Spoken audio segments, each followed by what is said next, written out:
All right, let's go with the classic one. I have to think about it, or give me 24 hours to think about it, or whatever form of think about it objections. We call these uncertainty based objections. And it's not only I have to think about it, it's anything that has to do with uncertainty. Let me see a couple of client case studies, or send me the contract. And if all of that is good, we can move ahead. All of those things are under the same category, uncertainty based objections. But before even talking about how to fix it or how to handle it, the most important thing is understanding where are they coming from. Because if you build a system that prevents them from happening in the first place, you don't even have to deal with that objection. So when I say I don't get that objection, I mean it because my system is designed in a way that prevents that objection from happening in the first place. That doesn't mean that you're never going to get it, but you can reduce it in a 95% of the cases. And I'm going to show you how by you understanding the system, the methodology behind that, and understanding as well why these objections show up. So let's get into it. First of all, we need to understand that there are two closes in a closing call, or two sales in a sales call, however you want to call it. Number one, we got the close on the thesis, and this is just a fancy word for the offer. We have to close them first on the offer. By the way, your offer is not your product. When we talk about the thesis or the offer, we're talking about the mechanism, the vehicle that your product delivers. I'll put you an example. If, for example, you are selling online fitness training or online fitness coaching, when you are presenting, what you're going to talk to them about is not the product or the features. You're going to talk about your thesis, your unique approach, your unique way of fixing the issue. That is very, very important, because one of the biggest mistakes people make when they are presenting is they believe they need to talk about the product, and that makes everything more salesy. You need to sell them on the thesis, and then it just so happens that they can experience the benefits of the thesis by purchasing the product. And this is super powerful, because then what that means is that your presentations can be really, really short and very, very concise and brief. Because all we need to do is we need them to see the thesis, to see the vehicle, the angle, the approach, the unique way in which we get them from point A to point B. They need to internalize it. They need to see that clearly. And if they buy the thesis, if they buy the angle, the natural consequence is to move ahead and purchase the product, because the product delivers the thesis, okay? That's the first close. The second close is they need to be closed on themselves. So what do I mean by this? Have you ever been in a situation where you've walked them down through the presentation, you sell them on the thesis, they're 100% in, but you still get to think about it at the end? Why is that? If they're so 100% into the thesis, why do they need 24 hours to think about it? That's because, again, there are two closes in a closing call, or two sales that we need to do. They're not closed on them. They don't have enough self-esteem, confidence, and trust in themselves to be able to see success, even with your product in their hands. So that's why I think about objections happen, is because we don't have both things ticked. But also, there's another thing that we need to understand that most people don't understand. And here's the thing. There are only 6 objections that exist in a call or in a closing call. There are only 6 objections. We have trust, value, money, partner, time, and fear. That's it. Those are the 6 objections that exist. What does that mean? That means that think about it is not an objection. It's what we call a smoke screen. It's just a smoke screen, and we need to pass through the smoke screen and understand what of these 6 is actually the objection. Now, if you have a process and you have a methodology, not only in the call, but also pre-call, and everything is dialed in, guess what? Out of these 6 objections, by the time they show up in the call, you're going to take care of trust, number one. So they are going to show up in the call already trusting the brand. That's very important that your funnel, your sales process takes care of that. So by the time they show up in the call, you already trust the brand. Then through this process, if you have the right methodology, what you're going to be able to do is you're going to be able to get rid of the value objection, the urgency objection. And if you do everything well, the only objections that can come up at the end of the call is either going to be money, some sort of logistics, meaning they want to do it, but there's some things that are getting in the way and you just need to fix that, or ultimately fear the person. Now, why am I sharing this with you? Because you know where everything is coming from. Because at the end of the day, eventually, it doesn't matter what you say as long as you know what's going on and how do you need to lead the person. So again, only 6 objections that exist. Think about it, or an uncertainty-based objection is not really an objection. It's more like a smoke screen. And all we need to do is we need to know how to pass through it. Now, before we go into how to do that, let's first see and understand how we tick this first box, which is selling them on the thesis. We do that in the presentation phase. Okay, so you're on the call, and there's going to be a moment where you're going to present. And this is exactly how we do it. This is our method. So this part here is the part that takes care of us selling them on the thesis. So first of all, I always like to start with the outcome in mind. Then I do the bridge, which is essentially how we get them from point A to point B. This is the actual presentation. And then there's a change in tempo that allows them to digest what I've just shared with them, allows them to ask questions so that they can get full clarity. So we'll just give them the space. Biggest mistake most people do is they do the breach, they present, they just give everything, and they say, does that make sense? Yes, okay, cool. So it's $10,000. The prospect hasn't even gotten a minute to be able to digest everything you've given to them. So they are not fully clear. And confidence comes from clarity. So first, we need to strive, we need to aim for clarity. And that's why we do a tempo change. We've done all the talking here. Now we're going to shut up and you're going to do the talking. We change the tempo. So they get to ask questions. They get to clarify. And once we get them in a place of full clarity, they're going to ask for the price. They're going to say, okay, everything makes sense. $1 million question, how much it costs, or what is the investment, or whatever that might be. That is the signal that tells me, okay, this person is clear. There are no more questions. They're ready for the next steps. And here's where I'm going to ask, cool, yeah, we can definitely cover that in a second. Before we do, any questions either about the roadmap, the plan, or any questions about the support? Just one more time. No questions. Everything is clear, right? Once we got them to that place, the thesis is sold, okay? Obviously, if we're not getting any value objection, if we're explaining everything, they digest it, they like it, you see them nodding their head, you see, oh yeah, this is really good question, this, you answer the questions properly, and the confidence is up. They're like, yep, okay, cool, nice, okay, great, what's next? If they're confused in the tempo change, or you allow them to get confused, then you don't proceed, you don't move forward, because you know they're not sold on the thesis, on the offer. That's very, very, very important. Once they're sold on the thesis, on the offer, we have one of the sales, one of the closes. We need to get the second one. We need to make sure the person is fully confident about making this move. Because if the person is not fully confident, if the person is not thinking the way they need to think, you're going to get those objections. You're going to get to think about it. You're going to get a smoke screen. And that's why in the second part of presentation, the second part here, what we do before we reveal, before we share the investment, we want to make sure these two boxes are checking. So what we do is, cool, before we get into the investment, now that there is full clarity, and now we ask a temperature check question. A temperature check question is a question that is designed to get a pulse, to really understand where this person is in the buying pocket. Is this person in the buying state, or is this person not quite there yet? So we're going to ask them a temperature check question. Once we ask them a temperature check question, they're going to tell us, not only with their words, but also with their energy and their body language, whether they are liking it, they're bought in, yep, all good, this is exactly what I'm looking for, this is exactly what I need right now, or not. They might say, yeah, this sounds interesting. They're not bought in yet. You see, we are measuring everything before we get to the investment part, because again, we need to tick those two boxes. Otherwise, you're allowing yourself, you're leaving the door open for uncertainty-based objections. So if they're uncertain in the temp check, we need to fix that. We need to fix that before we share the price. And do not buy this limitation from prospects that, well, I'm almost there, but I need to know the price first. And once I know the price, I will know if I'm certain or not. BS. That is just not true. Okay, they're just trying to put you in their frame when that's not the reality. Okay, you can use different analogies to show them that that is just not true. And we just loop back to getting them fully certain on the process first, on the thesis. And even in some circumstances, you will get them certain on the thesis, and they will tell that to you. They will say, oh yeah, no. There's no questions and no doubts about the process or the plan. I believe in you. I believe the plan is good. I've seen testimonials. I have no problem. It's just that I don't know if it's going to work for me. Boom. Bingo. What does that mean? What they're saying is, you have a tick here from me, Paulo, but I'm not sure if I'm going to be able to pull it through. I don't believe in myself. Did you see that? So now you're catching the think about it objection before it even shows up. That's why the temperature check is massive. And I didn't invent this. I learned this from Cole Gordon. It's one of the most important parts in the presentation phase because it gives you very, very valuable information. It gives you clarity so you know what's up and you know what to do. And that's the only way you can guide these people through their uncertainty because they're going to feel uncertain through the process.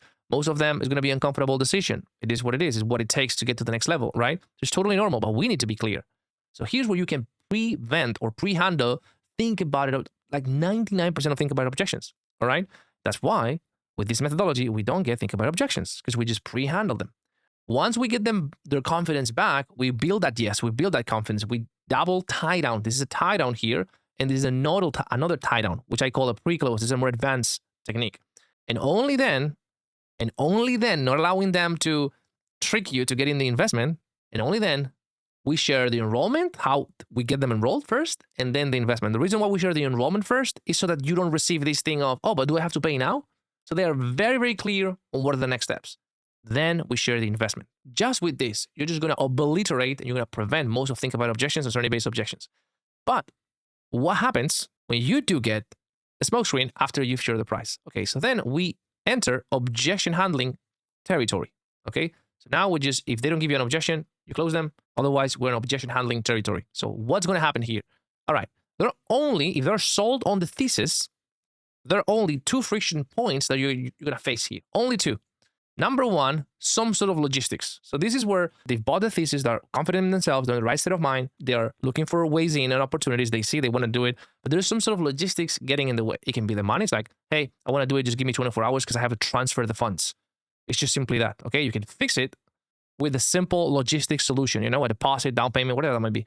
Same with time. When they're 100% in, it's urgent. It's just that they have a timing issue. For example, this weekend I'm traveling, so I cannot start right here, right now. We'll have to start Monday once I'm back. Again, logistic issues, very easy because you just need to sort of like troubleshoot. Oh yeah, sure, no worries. What we can do is we'll get you in and we won't start counting the time on the program until Monday or until you do your onboarding call. So essentially you're just getting extra time for free, for example, okay? And this is when they're truly like, I'm 100% in, what are the next steps? Oh, but I cannot start right now, so I'm worried about, you know, taking time that I'm not going to be using because I have an event or in the weekend, I'm just literally not going to use the program or whatever that might be. Or a partner objection was like, hey, I'm 100% in. My partner is most likely going to be in, but I need to just do a quick call. I just need to speak with him. But yeah, we're most likely doing this. It's just simply getting the green tick from him, which is most likely going to be yes. He actually told me to book this call. So yeah, but I just owe that person just a quick call before pulling the trigger. Again, everything that is logistics is easy. You have simply to fix it. We have different solutions for this. I just wanted to show you that those are the only two friction points if we've solved them on the thesis. So that's one possibility here, logistics. The other possibility is fear, is them. Okay, so once you get to this place, once you get to this area right here, if you know you've double, triple checked, they're solving the thesis, you know that the only possible objection that can come up, if it's not a logistic issue, is just going to be them. And if it's them, it's fear, okay? If it's this one right here, up here, the person, it's just a confidence thing. So when it comes to fear, what are we talking about? Well, this is very simple. Again, when they say I have to think about it, the moment, if they now here say I have to think about it, you already know what's up. You already know it's fear. Or it could be logistics, right? So we need to pass through the smoke screen. How do we pass through the smoke screen? I'm going to tell you that in a second. But once we pass through the smoke screen, we're going to understand, is it logistics or is fear? If it's fear, we're also going to understand, by the way they're speaking, what type of fear it is, because there are only 4. Okay, I'm going to walk you through this first. But how do we actually pass through this smoke screen? Imagine this smoke screen here that is like, I got to think about it. We gotta just pass through it. Very simple. And this is why it's very, very powerful to do strong temp check here before you share the price. Because if you do a strong temp check, you don't have to temp check again. You don't have to temp check again. You see, most people, what they do in the situation is like, I have to think about it. Yeah, okay, sure. Thinking about it aside, what do you feel about the program? What do you feel about the process? Or, okay, yeah, sure, don't worry. That aside, is there anything that will prevent you from feeling 100% good about this? Right? So that is kind of like a second temp check. So what I like to do, rather than adding redundancy, is I do a strong temp check here, very strong with 3 or 2 tie downs here. So we both know, and we are both established, this is exactly what you need, and now is when you need it. So now, when they give me a smoke screen, because we've done already a very strong temp check, here I can just simply probe and clarify. This is the most effective way to overcome or to pass through this smoke screen. I've seen all these different things from all these different videos and all these different mentors that I've been working. Oh, you want to think about, okay, how many days do you need? Oh, 2 days. Okay, so when you do think about it, there's only 3 or 4 things that are going to come up to you. It's just very inefficient, and it's just you forcing some scenarios. Like, you don't know. Like, you don't know what I have to think about it means. You don't know. So when they say I have to think about it, if you've done your job right, you can just simply say, sure, no worries, what's coming up for you? That's it. Sure, no worries, what's going through your mind? Simply a probing or a clarification question. Or you can just simply say, when you say I have to think about it, how do you mean by that? Just so I can better help here. It's a probing question. That's it. And now what's going to happen is they're going to have the mic again, and they're going to say, yeah, it's a lot of money. Boom. The smoke screen is behind. Now we're talking about money. You see? Oh, yeah, it's just like, it's a big decision. I've never done this before. I really have to look at my finances. Big decision. Fear. Finances. Smoke screen is behind us. You see? So just by clarifying, you're going to pass through the objection. The easiest thing in the world. No need to memorize any crazy tactics. But again, it's not going to work, a simple clarifying probing question, if you haven't done a strong temp check right here. That is the key. Okay? So Once we pass through the smoke screen, let's say it's fear, there are only 4 types of fear, or let's say sources of fear. Fear is fear, but they can come, the brain is just going to find a good case. It's going to find a good argument so that the person stays in the comfort zone, doesn't actually get outside of the comfort zone, make an uncomfortable situation, push through the resistance, and actually get into the growth zone, which is this comfort zone. So it's very simple. There is uncertainty from the past, meaning, hey, my past is creating the uncertainty, meaning, for example, I've tried this in the past and didn't work, or my last business relationship ended up being very toxic, or whatever that might be. It can even be attached. It can be a very smart one from the brain, from the mind, attacking a deliverable, for example. So we did a temp check and they were 100% dialed in, and all of a sudden now they say, yeah, it's just that I've done other group coaching programs in the past, and I'm not sure if, another group coaching program is just gonna da-da-da-da. You see, it's very smart, because most closers go, oh, okay, cool. Oh, so how can it's a value objection. It's not a value objection. It's not a value objection. It's a bad experience in the past is creating this uncertainty. Or for example, imagine in our program, we assign you to a one-on-one coach, right? And we have like 20 coaches because we're a big team. We have a lot of results. And now the person says, oh, yeah, I would love to know who's going to be my coach before I sign in, because otherwise how I'm going to know. Okay, so how do you mean by that? Right? We ask them, okay, how do you mean you want to know who's your coach? Yeah, can you put me in contact with who's my coach going to be? See, very smart one from the mind, right? It's creating a logical resistance.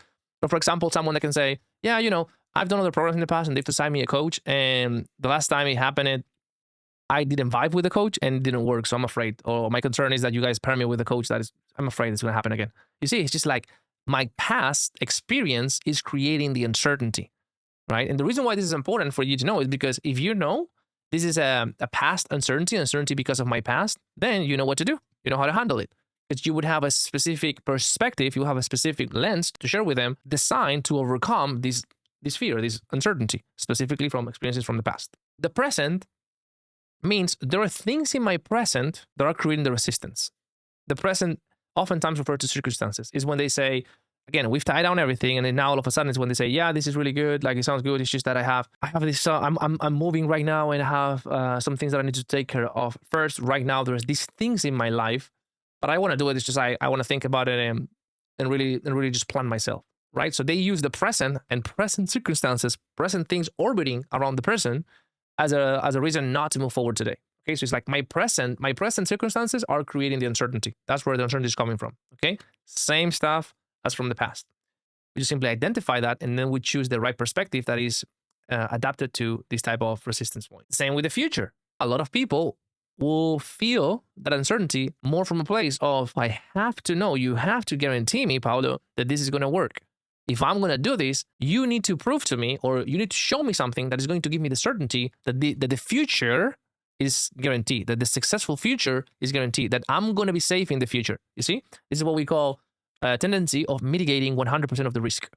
So it's just people that look at the future, they feel super uncertain, and then they say, until I am not certain about what's going to happen in the future, I'm not going to be able to be certain right here, right now in the present. I'm not going to be able to make a confident decision to move forward.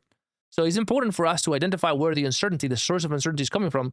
Because if we know it's like a risk mitigation thing, like trying to secure the future 100%, then you're going to use one of your perspective that is more tailored to the future. It's going to be much, much, much smooth to overcome this uncertainty and get them to a place of certainty. Because at the end of the day, that's what fear is. Fear is uncertainty. So we need to get them from a place of uncertainty to a place of certainty. And when they are clear and certain, they move forward. And then the last category is just simply self-esteem. So the reason why we have these 3 things here and then we have this one below is because oftentimes the mind will always look for external reasons, right? Something from my past, circumstance in my present, something in the future, I cannot be 100% sure. But and these are actually pretty easy to show them how this way of thinking is not truly serving them, is not truly the way of thinking that the version of them that is successful has. That's very easy with a simple reframe, a different perspective. They're going to see that, okay? This is not crazy. But what oftentimes is going to happen is that they're going to see that, and then the truth is going to be revealed, which is they don't trust themselves, right? So that's why this is typically the deeper reason. So sometimes they may give you something about the future, you overcome that, you show them a different perspective, they say, yes, you are right, but rather than closing, they're going to say, yeah, but if I do this and it doesn't work, like, I'll freak out, man.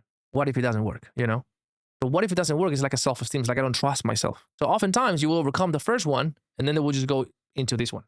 Okay, sometimes you're showing them a perspective, and in the middle of the perspective, they will say, you know what, you're right. It's just like, now they're saying it's just like, I've never done this before. This is a big decision for me. It's self-esteem. They don't have enough confidence. They don't have enough trust, faith in themselves. Because if you think about it, what is the opposite of fear? The opposite of fear, you can pause the video and just think about it, put it in the comments. What is the opposite of fear? The opposite of fear starts with the same letter.